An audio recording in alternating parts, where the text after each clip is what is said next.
25 juillet 1995, le couple Boniface et Colette Meignet et leur première fille foulent la terre ivoirienne, avec à cœur le fardeau d'apporter leur contribution significative à l'accomplissement du but global de l'œuvre, ayant entre autres ces paroles du Seigneur proclamées par le frère Zach comme fil conducteur, des instructions qui ont précédé leur imposition de main et la prophétie de leur send-off. Le Saint-Esprit vous envoie afin que vous alliez porter du fruit. Portez abondamment de fruits et que votre fruit demeure. Et la puissance du Saint-Esprit sera à l'œuvre d'une façon totale et toute puissante pour veiller à ce que non seulement vous portiez beaucoup de fruits, mais que votre fruit demeure et qu'il ressemble au Seigneur Jésus-Christ.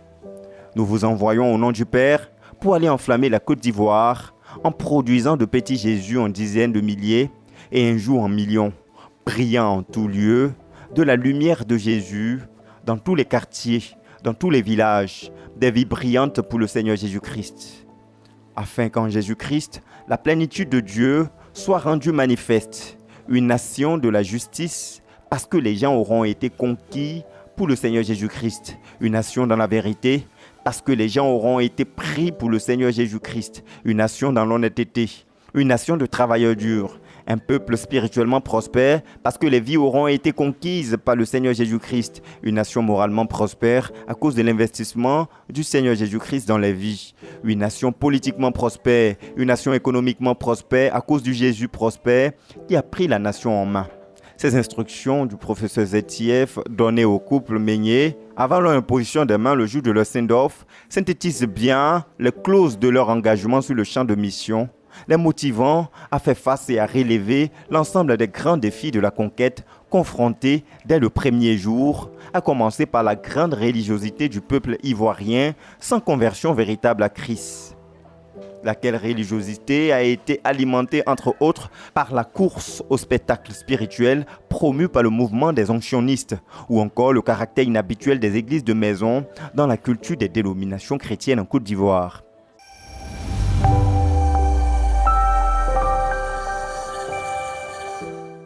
Nos premiers jours en Côte d'Ivoire ont été caractérisés par un zèle pour l'évangile. La sœur Colette et moi, on sortait, on évangélisait et on priait toutes les nuits. En Côte d'Ivoire, les gens sont très religieux. Nous avons trouvé un peuple très religieux. Lors de nos intercessions pour l'œuvre dans la nation, pendant que nous demandions au Seigneur de la protéger les 5 premières années, le Seigneur nous avait parlé qu'il avait un peuple nombreux dans le pays et qu'il nous envoyait pour le rassembler. Dans ma tête, je pensais que j'allais trouver des ivrognes, des bandits, des prostituées. Quand je veux prêcher, ils vont venir se donner à genoux et confesser leurs péchés. J'arrive, je prêche à quelqu'un, il accepte. Je prêche, il accepte. Je me suis dit, non, ça, c'est pas possible. Donc, c'est la religion, la nation ivoirienne a été évangélisée plusieurs fois. Les gens, et puis, au lieu de la repentance, les gens parlaient de la cure d'âme. Donc, quand tu demandes à quelqu'un, est-ce que tu as donné ta vie à Jésus, il dit, j'ai fait cure d'âme. Donc, on était obligé d'instruire en prêchant en même temps. Donc, on arrivait donc à arracher les gens des liens de la religion, des liens des sectes, des dénominations. Une autre chose que nous avons rencontrée, c'est le mouvement des anctionnistes. Les anctionnistes, c'est quoi? C'est un groupe de personnes, une catégorie de serviteurs de Dieu qui aimaient la démonstration. Je me souviens même pendant que je cherchais une maison pour notre habitation, un pasteur m'a dit qu'en Côte d'Ivoire ici, ce n'est pas difficile. Il suffit, si tu fais seulement la démonstration, tu vas réussir. Bon, je ne comprenais même pas ce qu'il disait. C'est plus tard que j'avais compris que la démonstration veut dire que quand tu arrives comme ça, tu dis recevez, tout le monde tombe. Tout le monde tombe. Donc, et puis j'ai dit ça aux gens, les gens tombent, qu'ils ont quoi? Il a dit que moi, dans ma compréhension des Écritures, dans la formation qu'on nous a donnée, un homme qui tombe est un homme qui est sous la manifestation des démons, on doit le délivrer. Donc, le Saint-Esprit va te faire tomber tous les jours. Donc, tu as quel problème? Tu es malade, tu tombes, mais tu ne guéris pas. Mais l'Esprit, elle dit que non, l'Esprit l'a terrassé. L'Esprit le terrasse, pourquoi? Quelqu'un est malade, l'Esprit ne terrasse pas la maladie. Quelqu'un a un démon en lui, l'Esprit ne terrasse pas le démon. Les maris de nuit sont là, l'Esprit ne les terrasse pas, mais l'Esprit terrasse l'individu qui est victime des assauts démoniaques. Finalement, à force d'enseigner, Dieu nous a accordé la grâce. Aujourd'hui, il y a des gens qui m'appellent pour me demander comment délivrer. Ils disent, on fait comment? Nous sommes à tel niveau. Les pasteurs d'autres dénominations. En fait, quand nous sommes arrivés, c'était la démonstration de l'onction fait la différence, démonstration de puissance, faire tomber les gens, faire... Mais... Comme elle dit, quand nous sommes arrivés, la tendance était donc ça et il y avait ce slogan, l'onction fait la différence. J'ai organisé une convention à Korogo pour déclarer que c'est la sainteté qui fait la différence. C'était une guerre réelle entre les ténèbres et la lumière. Et à ce niveau, j'ai eu un combat spirituel très sérieux. Le principal prophète qui organisait ces choses est venu en vision pour m'attaquer. Il me dit ce que je fais vient de Dieu. Je lui dis ça ne vient pas de Dieu. Il me dit ce que je fais vient de Dieu. Je lui dis ça ne vient pas de Dieu. Il a insisté, il ne me touchait pas, je ne le touchais pas. Mais il voulait me convaincre en esprit qu'il était le serviteur de Dieu. Je lui disais non, ça ne vient pas de Dieu. Finalement, le Seigneur m'a transporté et m'a déposé à un endroit qui était comme une clairière. La sœur Colette était assise sur un matelas et la femme qu'on était en train de délivrer ce jour-là était le chauffeur de ce prophète au début de son œuvre. Donc, pendant qu'on délivrait la sœur, l'esprit de ce prophète est venu pour me convaincre. Et j'ai juste regardé, j'ai vu la sœur Colette et la femme là couchées. Et je regarde encore à ma gauche, je vois que le prophète est arrivé. Et il reprend les mêmes choses. Ce que j'ai fait vient de Dieu. Je dis, ça ne vient pas de Dieu. Du coup, je réalise qu'il a deux têtes. Dès qu'il a su que j'ai vu l'autre tête, il a baissé les mains. Il a dit, mon problème c'est que j'ai deux têtes. Je lui ai dit, peu importe que tu aies deux têtes ou pas. Si tu veux, nous pouvons frapper l'autre bouche de mutisme. Donc j'avais mon doigt comme ça sur la petite tête, espérant qu'il allait dire oui. Il n'a pas dit, la vision est finie, je me suis réveillé. Et ça c'est un. Deux, nous avons un disciple qui est actuellement missionnaire dans une région de Côte d'Ivoire. Il avait vu en songe que j'étais devant les frères et une lumière m'entourait. Et les frères me suivaient. Et ce prophète-là était devant nous. Il avait le pouvoir d'émettre des radiations. Donc, il va dans une caisse, il prend quelque chose, c'était un cercueil. Il essaie d'envoyer ces radiations sur nous, ça échoue. Il retourne dans le cercueil, il prend encore, il vient faire ça échoue. Il retourne. Nous, pendant ce temps, nous avancions et je lui disais, laisse ces choses, donne ta vie à Jésus. Laisse ces choses, donne la vie à Jésus. Arrivé au niveau du cercueil, le disciple dont je parle voulait aller regarder. Une voix est venue du ciel, il dit que ne quitte pas le rang. Il est resté dans le rang et le prophète est reparti dans le cercueil. Il est revenu. Non, il a trouvé qu'il n'y avait plus rien. Lui-même est entré dans le cercueil et nous sommes passés. Et depuis ce jour-là, les tendances ont été renversées. Il y a aussi un autre combat très, très rude. Notre vision était la vision de plantation des églises. Nous gagnons les âmes et nous implantons les églises locales. Or, pour implanter les églises locales, il faut qu'il y ait des familles qui donnent leur maison pour l'implantation des églises ou des assemblées. En Côte d'Ivoire, c'était presque un blasphème de dire que tu vas adorer Dieu dans une maison. On n'adore pas Dieu dans la maison. On peut faire une cellule, ils appelaient ça les cellules à vocation église. Et toi, tu viens, tu leur dis que tu vas implanter une église où on va prier, on va évangéliser, baptiser les gens, faire la fraction du pain, c'était impossible. Les gens n'acceptaient pas ça. Donc, on a dû combattre par des enseignements et des prières. Et c'est ainsi que, en 95, au mois de novembre, nous avons implanté la première assemblée. Avec 12 novembre 95. Il y avait combien de membres? 12. 12 membres. Nous avons baptisé 4 personnes ce jour-là. Et la première assemblée fut implantée avec 12 membres. C'est merveilleux. Je voulais implanter une assemblée dès mon arrivée. Le Seigneur m'a dit, ne le fais pas. Tu feras toutes choses d'une façon solennelle. Donc j'ai dit au frère que non, on ne va plus implanter, comme j'ai dit. On implante en novembre. Donc on la planifie. On a donc travaillé dans l'évangélisation, dans les prières pour que en novembre, on implante une première assemblée sur des fondements durs, solides. Et nous avons fait. Aujourd'hui, il y a des assemblées dans des maisons, à plus de 900 églises de maisons à Abidjan. Ça veut dire que les familles qui ont donné des maisons. Et ça continue. Les gens donnent les maisons, on implante des assemblées. Et c'est merveilleux. Notre détail très important. Quand nous sommes arrivés à Douala, notre vie c'était l'évangélisation, les délivrances. Évangélisation, délivrance. Le frère Jean de Dieu, tous les rendez-vous de délivrance qu'il prenait, il nous impliquait. Donc, nous sommes arrivés quand nos cœurs et nos esprits étaient remplis de notions de délivrance. J'arrive donc, nous arrivons et j'entends le Seigneur qui me dit, ne commence pas l'œuvre par la délivrance. Frère bien-aimé, j'ai obéi systématiquement. J'ai fait juillet 95 sans délivrer les gens. J'enseignais seulement. J'enseignais nos livres. Je prends un livre, j'enseigne.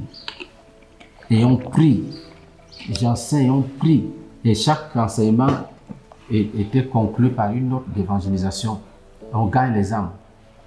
Et j'avais remarqué que même les pasteurs venaient et se repentaient et restaient avec nous. Bon. Un jour, le Seigneur me dit, ne fais pas de campagne d'évangélisation. J'ai obéi. J'ai enseigné les livres et on prié. Qu'est-ce que je remarque après? Je remarque que, comme je viens de dire, parce que j'ai obéi, on a fait 95, 97, début 97 sans délivrer les gens. Enseignant seulement, prêchant l'évangile et plantant les assemblées. Et un jour, j'ai organisé une campagne d'évangélisation. J'ai prêché. Les gens ont rendu témoignage. J'ai prêché. Et puis on a lancé l'appel, les gens ont cru.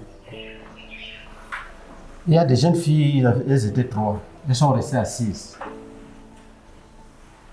Après, elles me demandent si c'est fini. J'ai dit oui, c'est fini.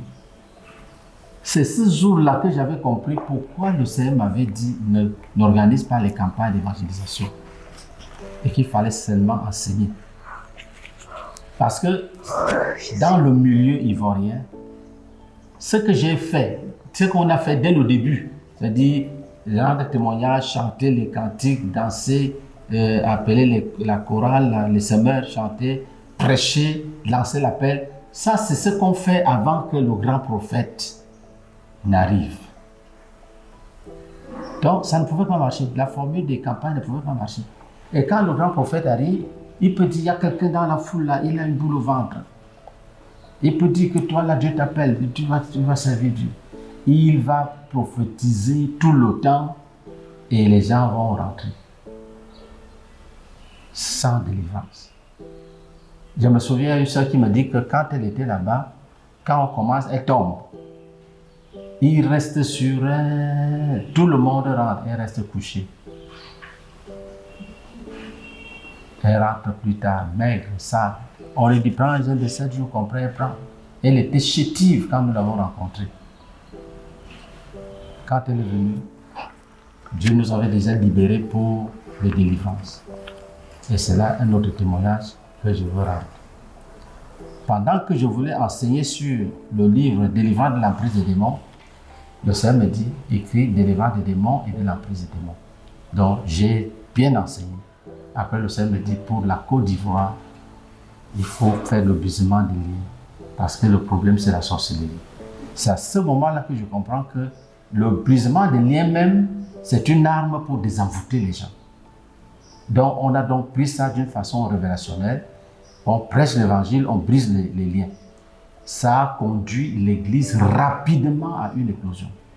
Les gens venaient, les gens nous cherchaient. Et quand on finit de briser les liens, une femme qui avait toujours, par exemple, des marées de nuit, dès qu'elle sent qu'elle est délivrée, elle s'en va chercher ses autres camarades avec qui elle était dans les dénominations à la recherche de la délivrance. Je suis en train de montrer ici que Dieu nous a aidés à faire une œuvre profonde. Parce que tous les enseignements qu'on a donnés expliquaient comment on se repent envers Dieu et comment on se convertit à Dieu et comment on consolide sa foi au Seigneur Jésus. Donc, il y avait ces trois piliers-là, on les poursuivait consciemment. C'est-à-dire, personne ne pouvait servir Dieu avec nous ces jours-là sans savoir où on va. Ce n'était pas à tâtons. Parce que les autres parlaient de cure d'âme, on leur disait que non, nous parlons de la vraie repentance. Et je leur disais que la cure d'âme, c'est les guérisons de blessures internes. On ne conduit pas les âmes à Christ à travers la cure d'âme. On conduit les âmes à Christ à travers la vraie repentance. Et la vraie repentance suppose l'abandon du péché, la conversion à Dieu et le port des fruits dits de la repentance. Pourquoi? Les gens ne cherchaient que les miracles. Quand ils arrivent, ils cherchent les livres sur le jeûne, sur le combat spirituel, sur la délivrance des démons. Ils s'en vont. Les cœurs purs, le semeur, la semence et tous ces livres-là, tous ces beaux livres-là, le service chrétien, zéro. Et on a commencé à prier, à jeûner même, pour que nos livres soient vendus. C'est alors que la vraie repentance est devenue le best-seller. Le livre qu'on ne regardait même pas. Aujourd'hui, quand nous commandons 10 000 exemplaires de vraie repentance, après un certain temps, toutes les copies sont finies. Parce que pour nous, c'est même une prescription. Si quelqu'un vient me voir, il dit, Pasteur Meunier, j'ai des problèmes, je suis pauvre, les sorciers m'attaquent, ma famille ne m'aime pas et tout ça, je l'écoute très bien, avec amour, avec loyauté. Je l'écoute et puis je lui dis, il n'y a pas de problème, Jésus peut t'aider. Et je lui parle maintenant de Jésus. Et je lui dis, avec Jésus, tu commences par recevoir le salut. Tu fais la vraie repentance. Et on lui donne le livre. Ou alors, on lui enseigne ce qui est dans le livre. Au début, il n'y avait pas le livre. Donc, on enseignait tout. Donc, quand le livre était disponible, on donne le livre. Et puis, ceux qui ne savent pas lire, on leur explique.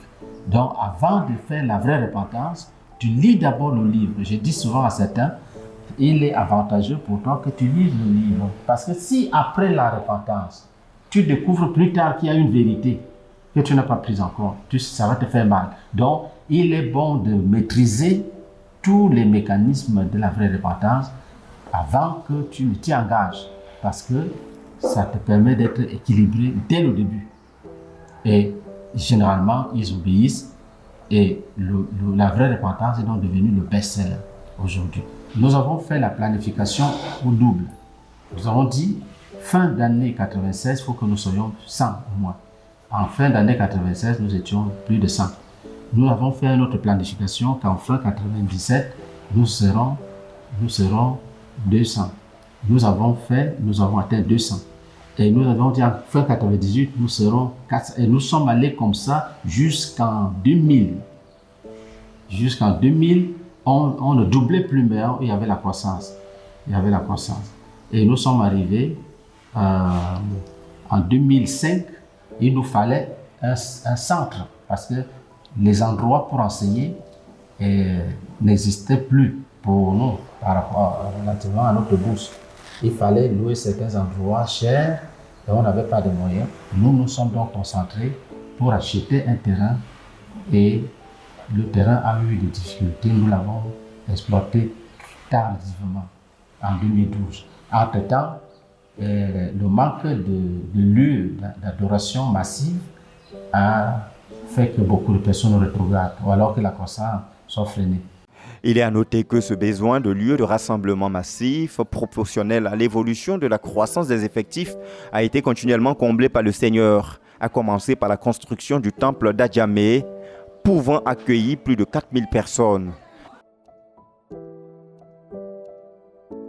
Le hall principal de ce bâtiment ayant été débordé à mesure que l'église croissait en nombre, le Seigneur a pourvu aussi d'Atiekwa, qui, avec ses plus de 22 hectares, abrite aujourd'hui le quartier général national de la CMCI Côte d'Ivoire.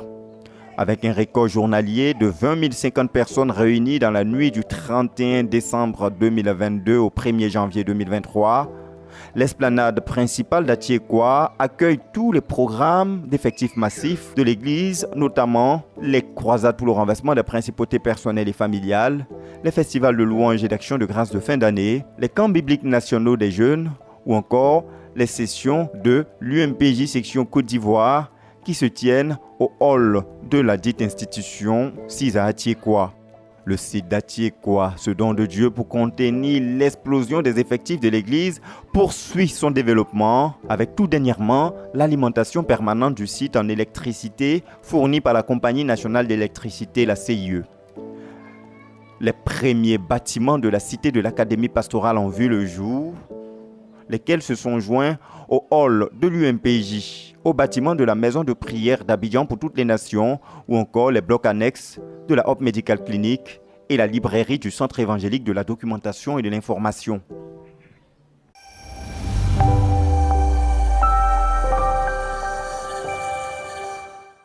À un moment donné, le pasteur a été invité.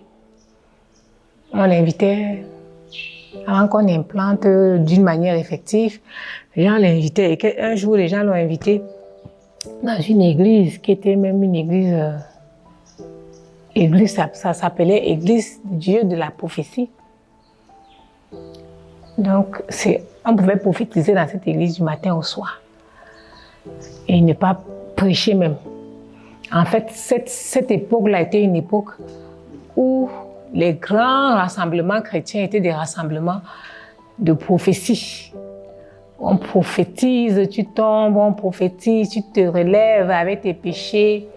Et une époque où l'esprit de divination était à la mode. Il n'était pas question de se repentir d'un péché. Donc quand nous sommes arrivés, les premiers livres que nous exposions n'étaient pas tellement... La vraie repentance n'était pas un livre qu'on achetait.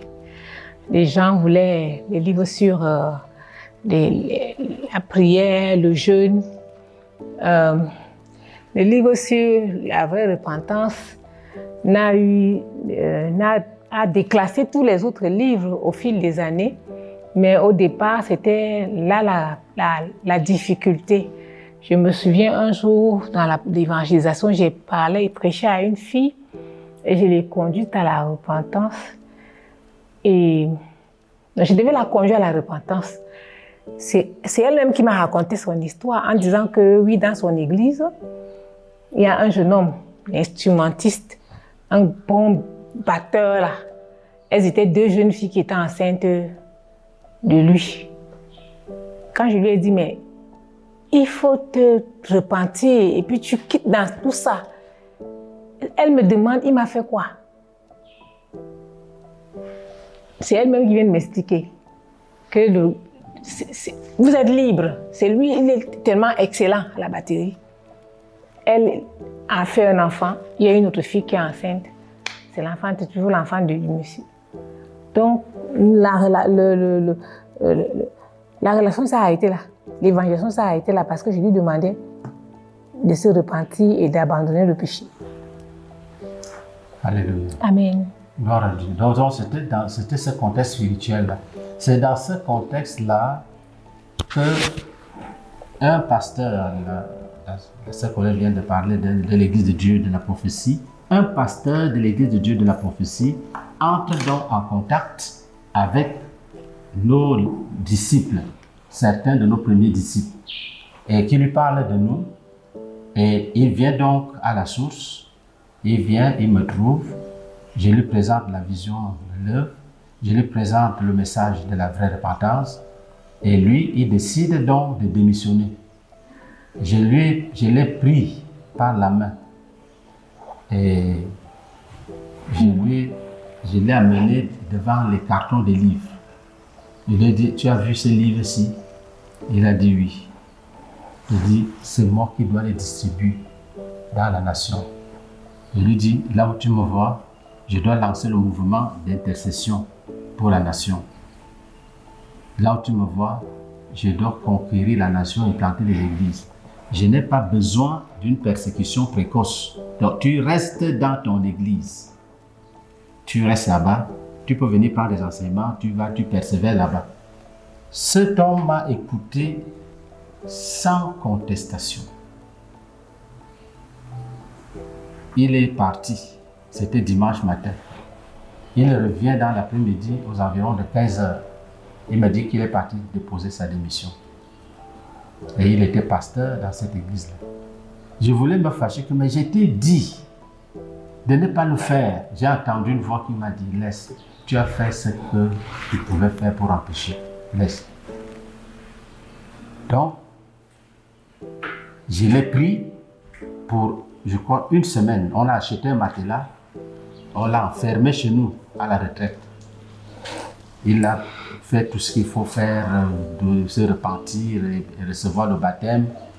Et je lui ai dit, voilà, comme tu as démissionné, tu n'as donc plus de maison. Quand tu rentres là, tu n'entres pas là-bas. C'est la maison que l'autre église t'a donnée. Quand tu rentres, tu cherches une maison qu'on peut t'aider à payer. Prends une maison de 15 000 par exemple. Mais on n'a pas l'argent pour te donner, pour avoir l'électricité. Donc vous allez utiliser les lampes tempête. Et il a dit, il n'y a pas de problème. Lui, il est d'accord.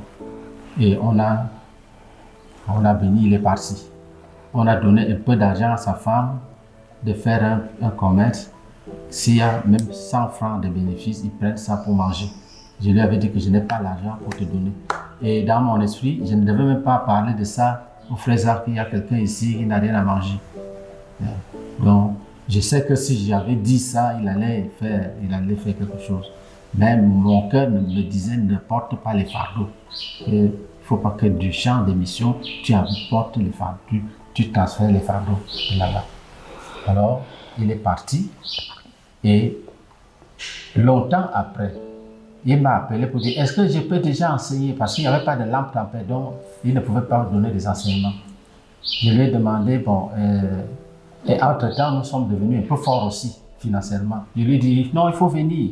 Il est arrivé. Nous avons acheté les réglettes, les disjoncteurs, beaucoup de choses relatives à une installation de la lumière. Et il est parti. Il a installé la lumière, ils ont commencé les enseignements. Le frère Zach m'appelle. Il me dit, est-ce que tu as déjà, parce qu'il y avait dit au frère Zach qu'il y a un pasteur d'une dénomination qui nous a rejoint. Le frère Zach me demande, est-ce que tu as déjà rendu visite au pasteur qui a pu à l'intérieur là? Je dis non. Il dit, tu as échoué. Comment? Dès qu'il a rapproché, j'ai mobilisé une équipe. Ils ont fait une semaine là-bas, évangélisant. Et je suis arrivé vendredi pour enseigner vendredi, samedi, implantation dimanche. C'est à Toumoudi, à environ 198 km d'Abidjan. Et c'était à 43 km de Yamoussoukro. C'était là la première église à l'intérieur que nous avons implantée. Et la deuxième église à l'intérieur, c'est à San Pedro. Là, c'était l'envoi d'un missionnaire à partir des cotisations des fonds collectés sur place. Je me souviens, une sœur lui a donné 700 000 francs. Et ces 700 000 venaient d'où? Elle est enseignante. Et quand elle a cru, la sœur Colette a commencé à la bâtir. Elle a enseigné pendant des années, sans économie. Après quelques mois d'encadrement, elle s'est retrouvée avec plus de 700 000 francs dans son compte.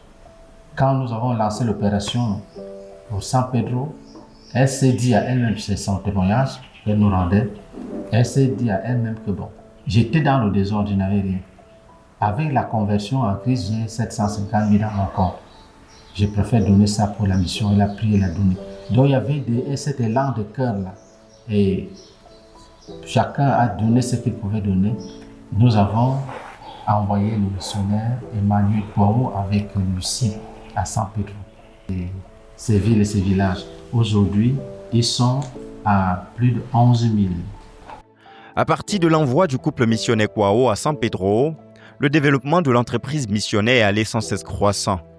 Toujours en 1999, le Frésac envoie le couple Tala, Denis et Marie-Hélène pour aider les meuniers dans la conquête de la nation. Pour ce faire, le couple Tala s'est installé à Yamoussoukro, capitale politique du pays, située au centre de la Côte d'Ivoire. Comme état des lieux de la couverture territoriale de l'œuvre dans la nation, on peut noter qu'à ce jour, 2170 localités ont été atteintes. Toutes les 31 régions administratives sont couvertes par des missionnaires nationaux, lesquelles régions administratives sont réparties en 18 régions spirituelles couvertes par les missionnaires régionaux. Tous les 109 départements que compte le pays ont été atteints. 437 sous-préfectures ont été atteintes sur les 510 sous-préfectures que compte le pays. Et 1515 villages ont été atteints sur les 8671 villages enregistrés dans la base de données administrative de la Côte d'Ivoire. Au niveau de l'église d'Abidjan, toutes les 10 communes principales sont atteintes et au total, l'œuvre en Côte d'Ivoire compte, selon les dernières statistiques, une armée de 12 212 dirigeants pour un effectif total de 125 259 membres, dont 31 409 frères à Abidjan se réunissant dans 917 assemblées et 93 850 frères à l'intérieur se réunissant dans 2136 assemblées.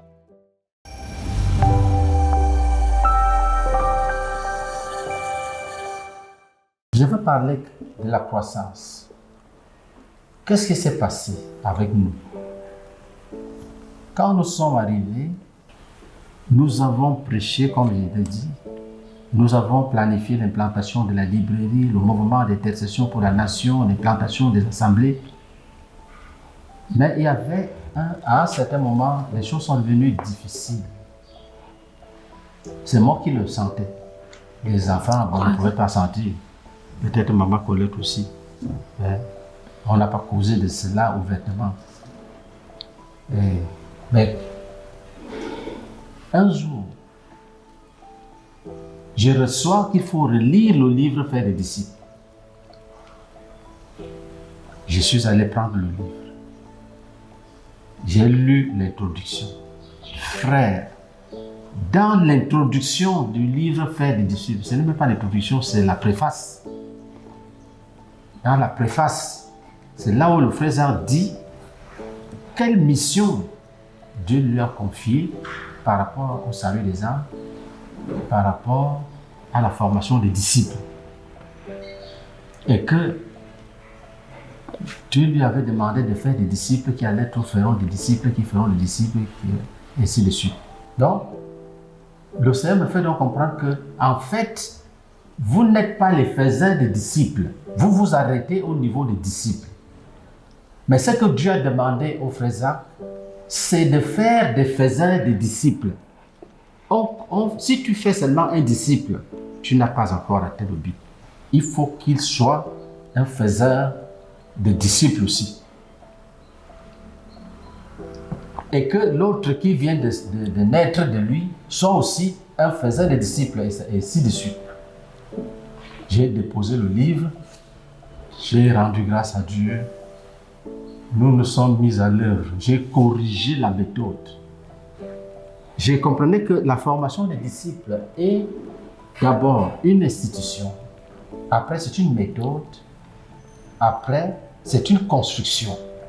C'est Dieu qui a dit qu'on doit faire des disciples. Ce n'est pas quelque chose qui a été inventé par la CMC. Ce n'est pas une invention de la CMC.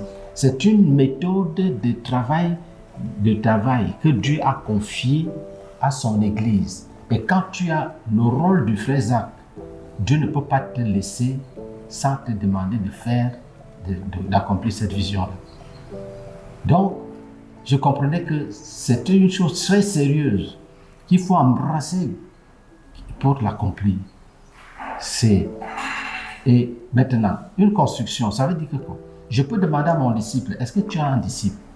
Il dit non, je lui donne un disciple. Je peux lui donner un disciple ou je peux lui donner un devoir pour qu'il me présente un ou deux disciples à une certaine période. Donc on suit, on coach. C'est comme si on encadre les gens à devenir des faiseurs de disciples. Nous nous arrêtions au niveau de devenir disciples. Il faut aller au niveau de devenir faiseur de disciples. Et c'est à partir de là qu'il y a eu une explosion. Quand la croissance a décollé au niveau d'Abidjan d'abord, et nous avons reçu qu'il faut former. Je vous ai dit qu'en Côte d'Ivoire, les gens n'adoraient pas dans les maisons. Et les gens adoraient dans les grandes églises et ils priaient dans les maisons. Ils appelaient cela les cellules à vocation église. Donc quand nous avons commencé à implanter les assemblées, un besoin se posait donc. Et je voyais que si nous implantons les assemblées qui seront dirigées par des frères, ces assemblées-là risquent d'être mal dirigées. Donc on a fait la première école missionnaire. En 96. C'était en 96. On enseignait ce jour-là comment diriger les rencontres. Et le cours venait d'où? Le cours venait de l'interprétation des réunions que j'avais vues. Il n'y avait pas un livre, donc je reste concentré. Je vois comment, si c'est la nuit de prière, comment le frère a démarré la nuit de prière, comment il progressait et comment il achevait. J'interprétais ce que j'avais vu pendant plusieurs années. Ça donnait donc un corps d'enseignement. Et quand on a commencé à implanter les églises, les frères qui dirigeaient comme ils avaient appris. Et ça a provoqué une multiplication de nos assemblées. Et j'ai donc commencé à produire des enseignements. C'est-à-dire que quand un enseignement se passe à Abidjan, nous transcrivons cet enseignement et on envoie aux églises à l'intérieur. Ça a permis aux églises d'avoir un même niveau de connaissance, peut-être avec une notion différente, mais un même niveau de connaissance. Maintenant, la suite, chaque missionnaire travaille pour que son esprit puisse recevoir la lumière qui permet de contenir pour le bien du peuple, toutes ces connaissances-là. Et pendant très très longtemps, il y a eu des week-ends d'enseignement. Tous les mois, il y avait un week-end d'enseignement où les frères venaient de toutes parts, toutes les contrées de la nation pour participer à l'enseignement. Ça pouvait porter sur un enseignement sur un livre, avant de devenir un enseignement thématique dans l'avenir. Donc, pendant toute les premières années là, jusqu'à ce qu'on ne puisse plus avoir de lieu de rencontre qui puisse nous contenir, on avait un week-end d'enseignement par mois. Ça permettait aux gens de connaître l'œuvre, de comprendre comment on évolue et de pouvoir... Certains venaient avec des personnes de leur région. Certains, quand ils arrivaient ici, ils comprenaient que ce n'était pas une œuvre, une petite œuvre.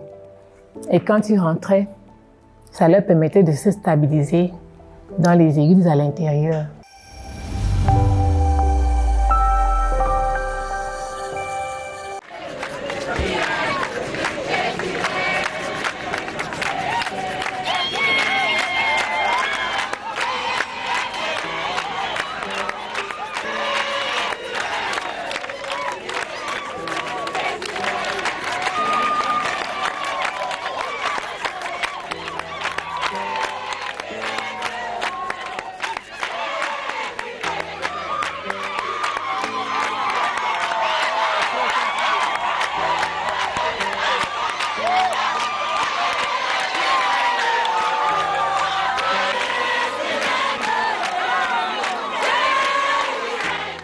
J'avais reçu qu'il fallait donner l'église, il fallait confier le collège des anciens au frère Zach.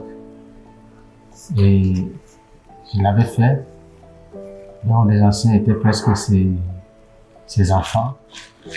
Et chaque passage du frère Zach était une occasion pour lui de nous bâtir. Et chaque occasion lui permettait de corriger ce qu'il fallait corriger. C'est ainsi qu'il a vraiment travaillé avec les semeurs. Quand les semeurs ouvraient la bouche, s'il y avait une moindre faute, le frère Zach arrêtait pour corriger et parfaire. Et un jour, les semeurs étaient tellement touchés qu'ils ont dansé comme ils n'avaient jamais dansé, parce qu'il leur disait d'être éveillés puis de bouger. Et ils ont bougé à l'extrême. Il leur a dit, moi je pense que vous devez aller un peu doucement. Essayez de faire maintenant doucement. Les semeurs ont fait comme les petits enfants. Et ces corrections étaient constructives. C'était constructif, c'était douce. Tu sentais l'amour, l'amour, la passion d'un père d'aider des enfants à réussir une mission.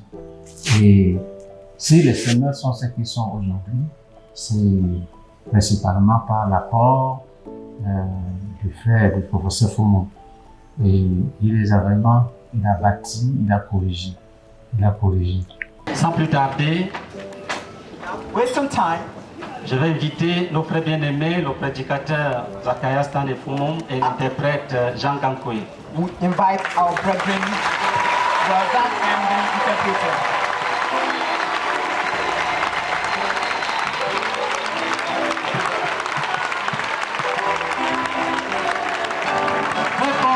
Plus fort.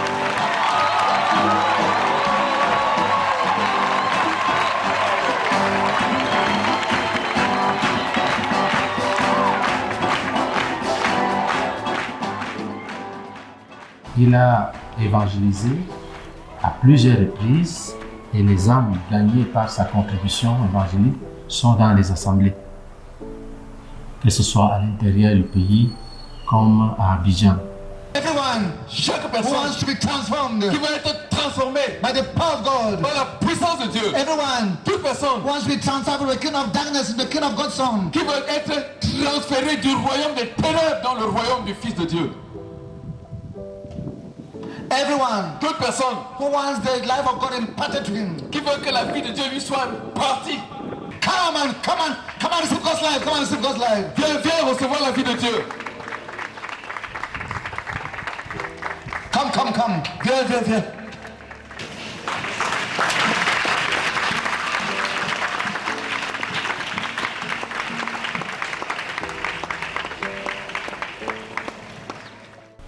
La mission du frère Zach avec nous procédait d'un engagement à obéir au Seigneur Jésus. Je me souviens en 1999, le frère Zach m'avait appelé pendant que nous étions en train de préparer une convention. Il m'avait appelé pour me dire qu'il ne viendrait plus. Et il me dit, tu vas organiser la convention avec Jean Gankoui. Donc finalement, il m'avait encore appelé 2 semaines après, je crois, pour me dire que non, il vient. Que Dieu lui a dit de venir en Côte d'Ivoire et de continuer de venir jusqu'à ce que lui-même, Dieu lui dise de ne plus venir. Il a dit que Dieu lui a dit que l'œuvre en Côte d'Ivoire sera comme l'œuvre au Cameroun et l'œuvre à Abidjan comme l'œuvre à Yaoundé. Et il s'est donc donné, depuis ce temps-là, quand il allait quelque part, il nous appelait pour qu'on organise quelque chose, même si c'est pour quelques minutes. Et nous l'avons fait. Nous l'avons fait systématiquement jusqu'à son dernier passage de février 2009. Donc voilà la contribution du professeur Foumon.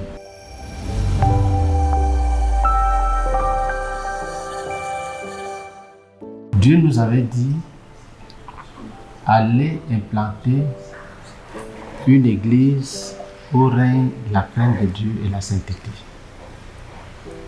Je n'ai jamais oublié ça. Vous allez implanter une église où règne la crainte de Dieu et la sainteté. Et ça fait que quand le frère Zach était encore avec nous, il avait fait des conventions de Côte d'Ivoire, les conventions de sainteté. Et c'est comme ça qu'il appelait ça. Et ça a attaché les frères à l'esprit de Christ. Et c'est pour cette raison que les enseignements du frère Jacques étaient pour nous des instruments de guerre. Et en plus du fait que ça nous apportait la sanctification, mais nous les utilisions comme des instruments pour faire la guerre contre l'ennemi. Donc, un enseignement comme une liste comme les idoles.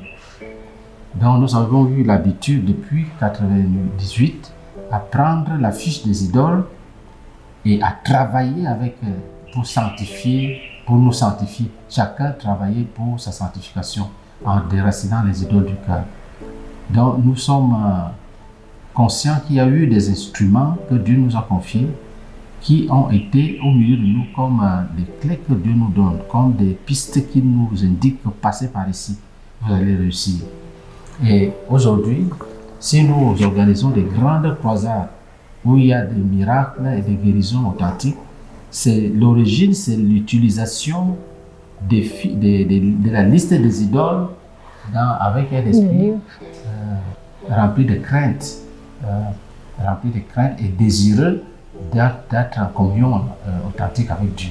C'est le développement de ce travail sur le renversement des idoles, joint aux révélations reçues par le professeur ZTF sur le renversement des princes de méchanceté, qui a abouti au ministère du renversement des principautés personnelles et familiales. Ministère qui a grandement participé à la croissance exponentielle en nombre et en qualité de l'œuvre en Côte d'Ivoire, eu égard à l'apport significatif des grandes croisades pour le renversement des principautés personnelles et familiales, en termes de salut massif des âmes, de résolution des cas dits impossibles et la stabilisation des croyants dans la marche avec Dieu, à travers les grandes victoires sur les adversités les plus coriaces de leur vie. Au cours des 3 dernières éditions, on dénombre seulement à l'église d'Abidjan 3877 âmes gagnées à Christ en 2023, 4473 âmes gagnées à Christ en 2024 et 6678 âmes gagnées à Christ en 2025, pour un total de 15 028 enregistrés en termes d'âmes gagnées à Christ au cours des 3 dernières éditions de la croisade pour le renversement des principautés personnelles et familiales.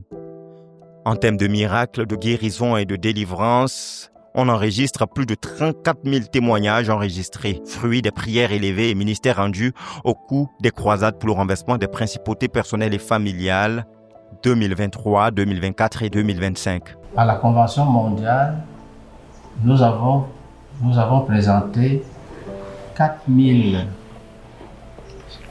plus de 4 000 témoignages de miracles. Ça devait être 400 comme ça, 450 de témoignages. Actuellement, sur la banque de données, si on fait le cumul, c'est des dizaines de milliers de miracles qui sont là, c'est stocké, c'est recensé, c'est enregistré. Plusieurs de ces témoignages sont consignés dans les livres tels que la délivrance de la dépression, guérison divine, délivrance de la pauvreté, Jésus-Christ délivre du péché. Ces témoignages recueillis servent aussi comme base de données pour des productions télévisées telles que les émissions Vie transformée ou Jésus n'a pas changé, diffusées sur les canaux de la RTVC.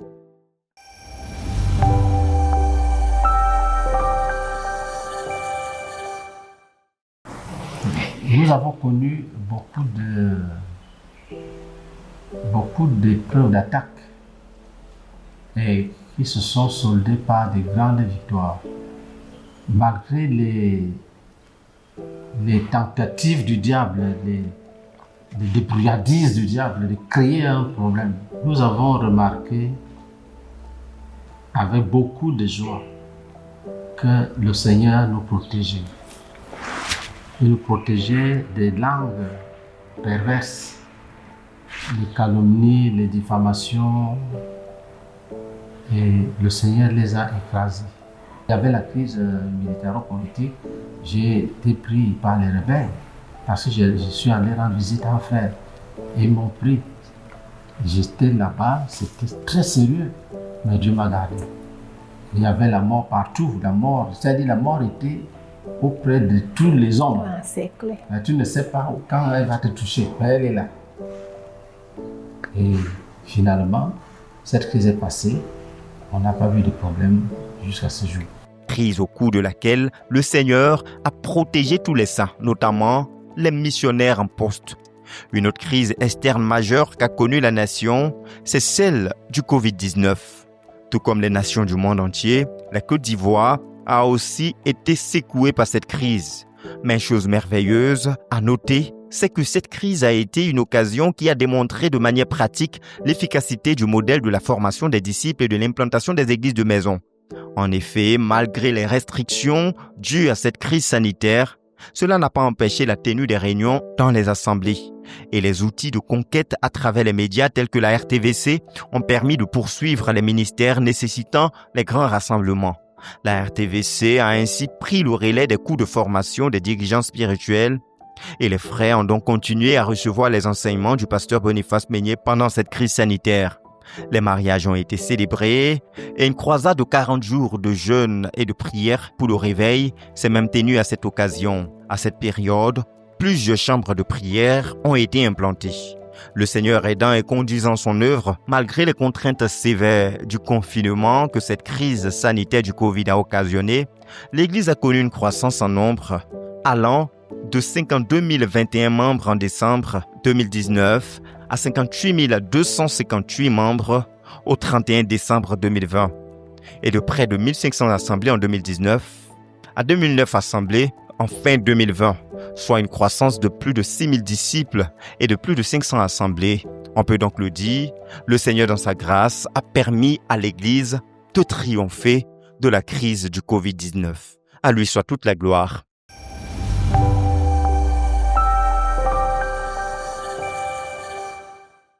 La prière et le jeûne sont au cœur de toutes les activités de conquête et d'édification à la CMCI Côte d'Ivoire. À cet effet, l'Église tient d'ordinaire 200 jours de croisade, de jeûne et de prière dans l'année, dont 40 jours de prière et de jeûne partiel pour la paix dans la nation en vue de la prospérité de l'Évangile, et ce, du 1er janvier au 9 février. Une croisade qui vient soutenir l'intercession gênante pour la nation qui se tient tous les mercredis. La croisade de 40 jours de prière et de jeûne partiel pour le renversement des principautés personnelles et familiales du 1er juillet au 9 août. 40 jours de jeûne complet et de prière dans le cadre de la croisade internationale du ministère et 2 croisades de 40 jours de prière et de jeûne complet pour la spiritualité des dirigeants de tout notre ministère entre les mois de février à mars et de juin à juillet sous la coordination de la sœur Colette Meignet. À ces croisades de jeûne et prière s'ajoutent les éditions trimestrielles de l'Université mondiale de la prière et du jeûne section Côte d'Ivoire. Toujours sous la coordination de la sœur Colette Meignet, les classes de l'UMPJ Côte d'Ivoire se tiennent tous les mardis de minuit à 4 heures au hall du siège de la CMCI Côte d'Ivoire, César Djamé Liberté. Les multiples sièges de prière, les marches de prière, les journées de prière et les journées d'action de grâce de l'UMPJ Côte d'Ivoire.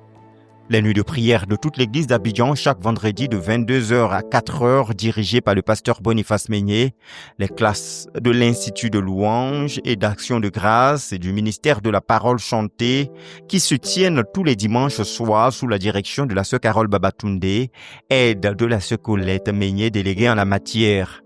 Sans oublier toutes les réunions de prière et nuits de prière hebdomadaires qui se tiennent dans les 3503 assemblées et les 488 chambres de prière que compte l'Église en Côte d'Ivoire réparties sur toute l'étendue de la nation.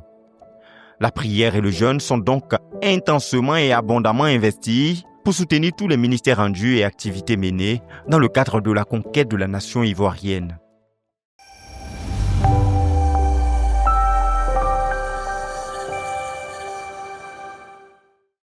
Concernant notre apport dans la vision globale, l'apport de notre champ de mission dans la vision globale, quand nous sommes arrivés, nous avons partagé notre passion pour les âmes perdues. Nous avons partagé notre fardeau de contribuer financièrement à l'entreprise missionnaire. Et l'Église a épousé la vision. Et depuis ce temps-là, et nous faisons tout ce que nous pouvons faire pour que nous ne soyons pas absents dans ce concert-là.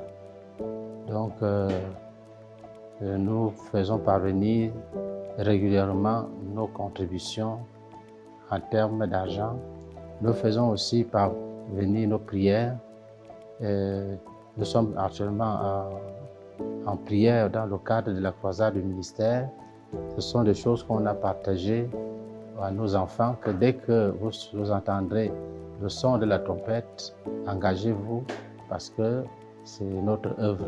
On a envoyé des missionnaires qui ont déjà implanté des églises qui portent du fruit. Il y a aussi un ensemble de ministères que nous rendons sur place dans le cadre de l'institution de l'académie pastorale que le frère Théodore a mise sur pied en Côte d'Ivoire et dont il nous a confié la gestion.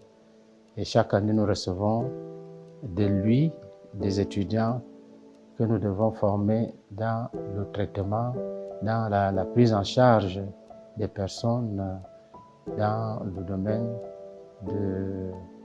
d'en finir avec le passé, c'est-à-dire le travail d'en finir avec le passé, avec un accent particulier, une emphase sur le brisement des liens qui en est la 6e étape. En tant que ministre assistant, nous sommes régulièrement envoyés vers l'Europe et l'Amérique et même des pays d'Afrique comme le Bénin, le Togo, le Libéria, la Sierra Leone, le Sénégal, le Burkina.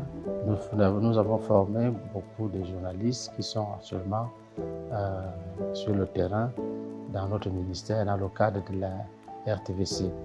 Et puis, nous faisons ce que nous pouvons faire pour être présents dans le concert global de notre ministère, dans le champ d'action des autres pour les soutenir.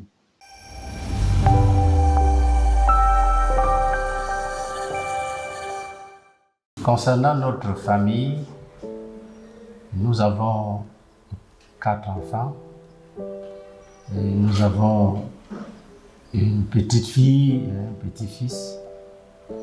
Donc, nous cultivons une communion fraternelle au sein de la famille et nous prenons régulièrement des retraites familiales pour se consacrer à Dieu, pour réviser nos pas dans la marche, pour nous encourager davantage, pour écouter les enfants surtout. Nous écoutons beaucoup les enfants. Quand nous prenons une retraite et nous donnons la parole à chaque enfant qui parle librement. Dans notre famille, les enfants parlent librement. C'est une culture, nous avons veillé à cela et ils parlent sans craindre les représailles parce que nous n'avons pas un esprit écrit ou d'amertume. Donc, la famille vit dans une harmonie que même les témoignages des gens, il y a des gens qui nous disent que quand nous voyons vos enfants, vraiment nous sommes obligés de vous suivre. Les autres, la grande famille, a reçu l'évangile. Chaque famille, sa famille et ma famille, il y a eu des conversions radicales au sein de nos familles.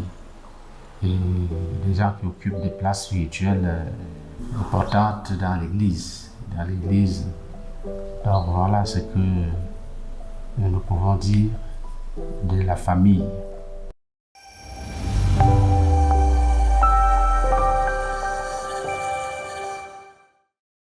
Le Seigneur nous a révélé clairement sa volonté concernant l'œuvre en Côte d'Ivoire. Et dans plusieurs prophéties, il ressort que notre œuvre dans la nation ivoirienne a un rôle à jouer dans le concert international. Et cela nous a amenés à nous organiser pour que la formation des disciples connaissent un réveil retentissant. Nous voulons ramener tous les disciples de Côte d'Ivoire à la pratique des routines. Nous voulons qu'ils entrent dans l'esprit de la prophétie de Berthoud, mais d'une façon révélationnelle. Nous voulons que la prophétie de Berthoud soit connue, soit comprise dans l'esprit de Christ, par la puissance du Saint-Esprit. Et nous travaillons pour cela. Et nous sommes en train de méditer pour que les autres aspects de la formation des disciples qui nous sont encore voilés nous soient révélés. Et nous voulons que la formation des disciples en Côte d'Ivoire soit incontournable et soit parmi les préalables. Donc, il y a des choses comme envoyer les missionnaires. Si quelqu'un n'a pas vraiment intégré cette doctrine dans sa marche, on ne pourra pas l'envoyer comme missionnaire. Parce que c'est le cœur de notre œuvre. Quand Dieu a donné la vision au frère Zach, la chose fondamentale qu'il lui a donnée, c'est la formation des disciples. Et dans la formation des disciples, il y a la communion intime avec Dieu. Il y a les objectifs quotidiens des disciples. C'est-à-dire chercher Dieu, trouver Dieu, connaître Dieu, aimer Dieu, faire de Dieu sa joie suprême et partager l'expérience avec les autres. Quand ces choses-là sont gardées, préservées, la vision sera accomplie. Donc, nous voulons bâtir un peuple qui reste attaché à cet appel, à cette révélation, à cette vocation, à cette vision céleste et qui va la pérenniser. Et donc, pour nous, ça fait partie des principales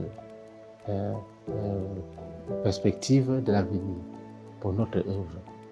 Et il y a aussi la vie de prière de l'Église. L'Église d'Abidjan est en train d'être bâtie pour être une Église qui prie, de manière à attirer sur le peuple les faveurs et les grâces de Dieu. Parce que si dans 30 000 personnes, s'il n'y a pas 3 000 qui sont en prière tous les vendredis, nous sommes en train d'échouer. Actuellement, comme vendredi passé, nous étions 1900. C'est bon, mais il faut dépasser. Nous voulons 3 000 personnes qui crient à Dieu, qui font que les promesses que Dieu a faites à l'Église, qu'elles s'accomplissent. Donc, ça fait partie de nos chantiers. Donc, à ajouter à cela la continuité dans la multiplication, la croissance, les implantations à l'intérieur du pays. Le pays est encore là. Il y a des villages qui n'ont pas encore reçu l'Évangile. Il nous faut pénétrer ces villages-là. Il nous faut pénétrer chaque village. Et c'est déjà planifié. Nous connaissons le nombre de villages, nous connaissons le nombre de sous-préfectures, nous connaissons le nombre de préfectures. Nous avons un plan de pénétration et nous le suivons. Voilà. Et au niveau mondial, nous sommes en train de travailler pour que notre contribution pour la construction de la salle de 100 000 places soit vraiment efficace. Et nous sommes en train de travailler pour cela. Nous avons déjà apporté les premières contributions et nous allons poursuivre. Ça fait partie des perspectives. Elles sont spirituelles, elles sont relationnelles et elles sont financières. Donc, c'est ce que je peux dire à ce sujet-là.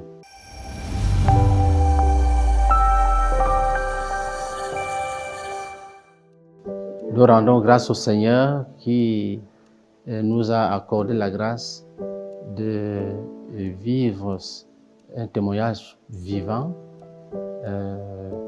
Nous avons cru au frère Zach et Dieu a permis que nous croyions à la vision qu'il lui a confiée.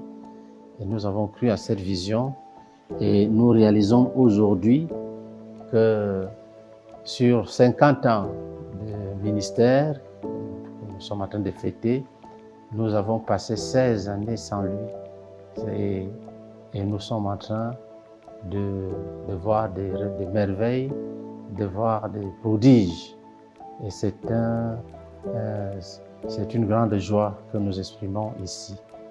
Et Ce que nous pouvons dire avant de nous séparer, c'est que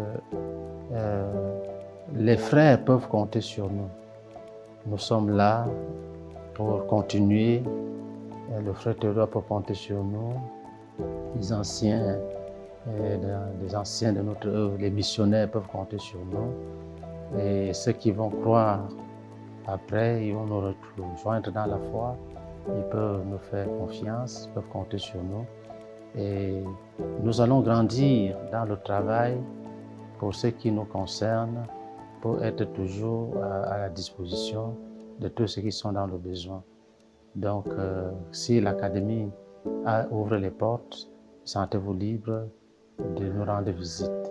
Merci infiniment, bien-aimés, et continuons avec la fête jusqu'au jubilé, jusqu'à la date du 12 au 14 à Yaoundé. Que le Seigneur vous bénisse.